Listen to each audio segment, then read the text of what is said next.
Bonjour, voici les faits saillants du rapport financier qui s'est terminé au 31 décembre 2024. L'exercice 2024 s'est conclu avec des revenus de 9 218 660 $, dépassant les prévisions financières de 1 138 469 $. Pour arriver avec un excédent de fonctionnement de 1 469 071, s'expliquant avec des surplus de taxes liés à des investissements industriels, des subventions touchant des dépenses d'années précédentes, remboursement d'assurance, économie salariale attribuable, mettons, à des postes demeurés vacants. C'est ce qu'on peut retrouver là, dans l'excédent de fonctionnement concernant les dépassements des prévisions financières. Différents projets pour l'année 2024-2025. Je vous nomme quelques éléments là, dans les projets, mais vous allez avoir accès à tous les détails là, de ce qui a été mentionné. Puis c'est sûr qu'on ne tombe pas dans l'opérationnel là, de tous les jours, donc il y a beaucoup plus de choses que ça qui se font, mais on vous en nomme quelques-uns.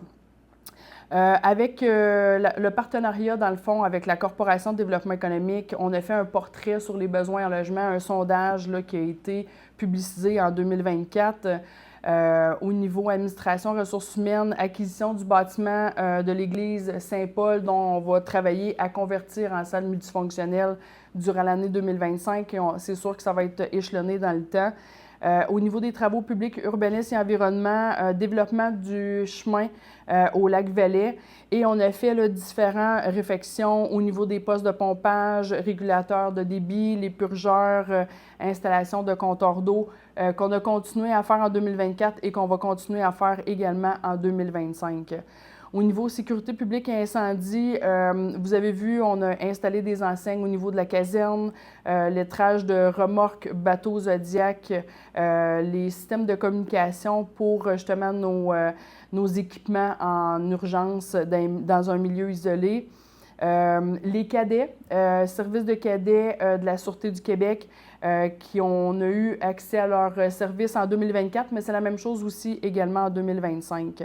Au niveau loisirs, jeunesse communautaire et saines habitudes de vie, nouvel éclairage au terrain de balle, on a changé la tour d'eau à l'aréna, débuté les travaux à l'aréna avec tout le remplacement là, de ce qui est l'unité mécanique. On a remplacé un compresseur au club de curling. Finaliser les aménagements des sentiers au Mont-Bell, toujours les 3 marchés publics, marché de Noël qu'on a eu. Également, on a été reconnu officiellement comme village relais. Vous le voyez, la borne. Il y a des travaux en 2025 qui vont se finaliser pour l'aire d'accueil, mettons, pour le village relais. Donc, dans le stationnement ici, vous allez voir là, des améliorations. Également, on a collaboré avec l'Office municipal d'habitation pour l'installation des nouveaux modules de jeu dans le coin des HLM.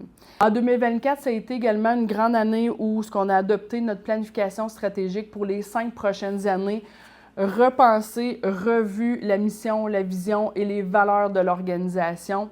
Également, avec les feux qu'on a eus en 2023, on a reçu différents rapports pour nous aider dans les tranchées coupe-feu, dont un rapport de la SOPFEU concernant des recommandations de mesures d'atténuation de risques liés au feu et EXT Conseil pour un aménagement de ces tranchées coupe-feu. Donc, c'est un travail qui va se continuer dans les prochaines années.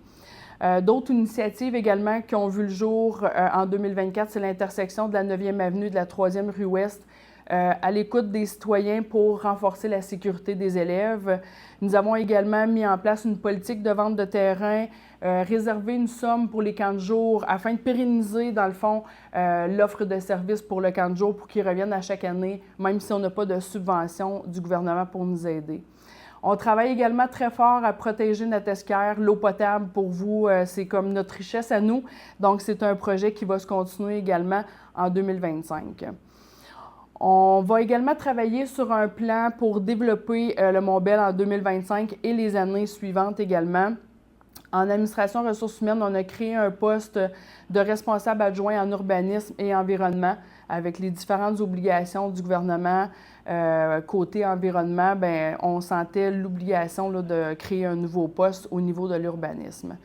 Travaux publics, urbanisme et environnement, justement, on parlait de tranchée tout à l'heure, aménagement de la zone 2 de la tranchée coupe-feu numéro 2. Donc, pour la situer, c'est derrière la rue des Sprets, beaucoup de travaux qui ont été faits, mais qui restent à finaliser certainement.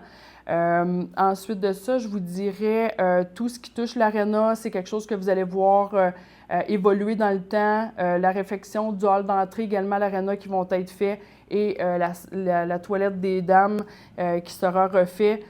Beaucoup d'autres projets, dont les différentes démarches pour travailler sur un parc au Mont-Bell pour offrir un espace sécuritaire pour les enfants dans ce secteur-là. Et comme je vous disais, continuer à convertir l'Église en salle multifonctionnelle, c'est un de nos souhaits là, pour les prochaines années. Merci d'avoir été à l'écoute. Vous pouvez suivre là, avec le lien pour avoir tous les détails là, des faits saillants 2024. Merci.